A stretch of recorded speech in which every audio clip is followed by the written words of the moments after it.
हमारा passport Saudi embassy में जमा हो चुका है और हमारा मेडिकल एक्सपायर हो गया है, क्या हमारा वीजा लगेगा या इसके लिए हमें दोबारा मेडिकल करवाना पड़ेगा? तो इसका क्वेश्चन है। अगर तो आपका कराची एम्बेसी में पासपोर्ट जमा हो चुका है, आपका वीजा नंबर शो हो गया है या होने वाला है या अंडर वर्किंग आ गया है, इन तमाम सूरतों में आपको दोबारा मेडिकल करवाने की जरूरत नहीं है।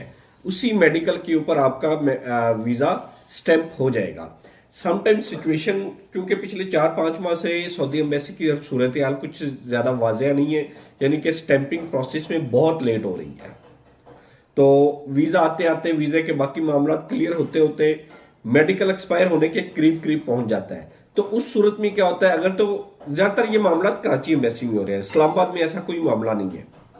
वहां पे तो सेम डे पासपोर्ट जमा होता है और